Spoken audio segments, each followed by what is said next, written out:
Diversity and inclusion have been corporate buzzwords for a couple of years now, but what does it really mean in our employees of color actually seeing the effects of the promised changes? Reports suggest they aren't. Our first guest, C. Armstead, is the founder of Owlservations, a leader in the diversity, equity, and inclusion field, and she calls herself a problem solver. C, welcome to People to People. Thank you so much for being here with us. It's a pleasure to have you. My pleasure, Jewel. It is an honor to be here and to have this conversation, this very important conversation. Yes, absolutely. So let's get straight into it. In terms of Owlservations, I love the name, by the way. Thank you. Tell us a little bit about the firm that you recently launched and just the impact that you hope it'll have on the community. Certainly. Well, first, the name. Owlservations. So anyone who has known me for longer than 10 minutes, they know that I like owls. I like what they represent, and relative to this conversation, they represent wisdom. And so my firm is based on wise observations. And having worked in the diversity, equity, and inclusion space, or DEI as we refer to it, it's essential that those of us who work in this space, who live in this space, that we are wise in both our observations and our thoughts and our actions, and that we are observant. So besides the fact that I love owls, that's the basis of the name, Owlservations. All right, and so just recently launched within the last couple of months, and you have an upcoming webinar, I should say, next Thursday, April the 21st. Can you tell folks a little bit more about that and, who should come out and participate? Excellent. I will be happy to. So our event on April 21st, starting at 5:15 Central, is complimentary, and it is a webinar workshop. So webinar in that we will be sharing information on our topic, and workshop in that we will be engaging the participants.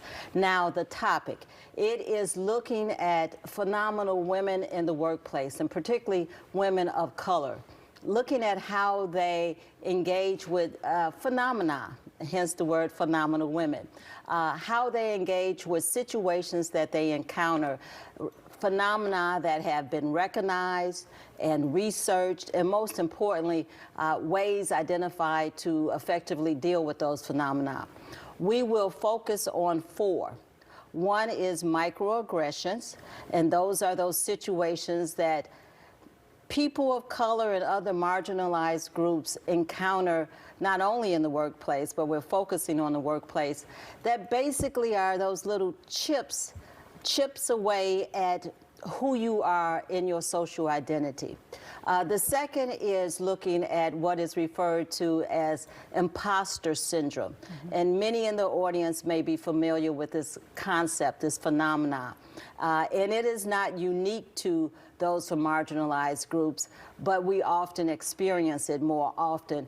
And it's often a sense that those individuals who are very accomplished, but they question their own abilities, their qualifications for being in some significant place in their career. Mm-hmm. Again, not unique to us, but it is something common that we encounter.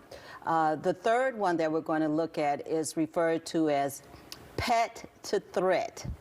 And I invite everyone out to attend the session so you can learn more about that particular phenomenon. It's a relatively new one, but it looks at how those from marginalized groups, they often are welcomed into an environment that has made a commitment to diversity.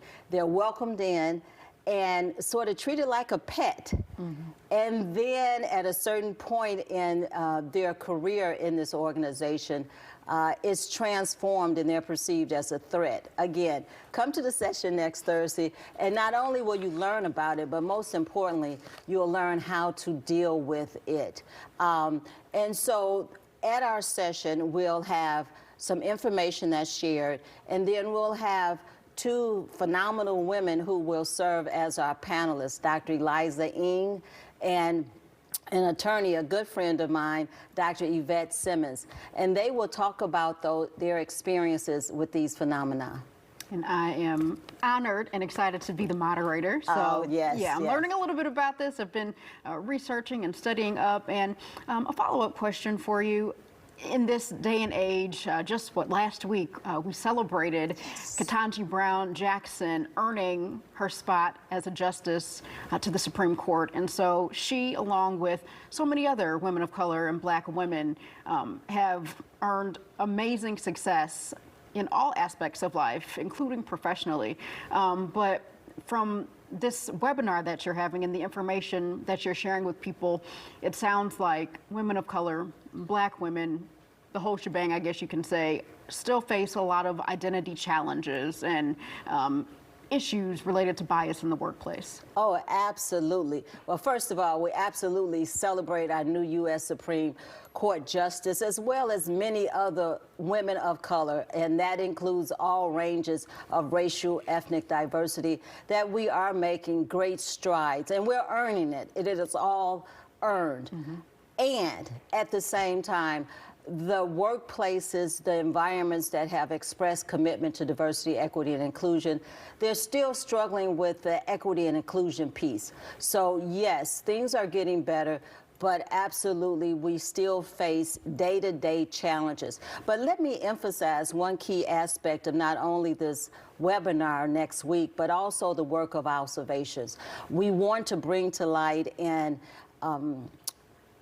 share information on the research, the evidence around these situations. But more importantly, we want to talk about how individuals, those from marginalized groups and their allies and advocates can move into solution. We don't want to spend a lot of time admiring the problem.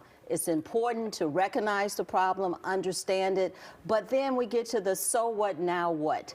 And that's what we're focusing on, how to leverage who we are as an asset, because when diversity, equity, and inclusion is done right, it is an asset not only to the organization, but to all of the individuals involved. All right, well, that just about wraps up our time, but I thank you so much for being with us.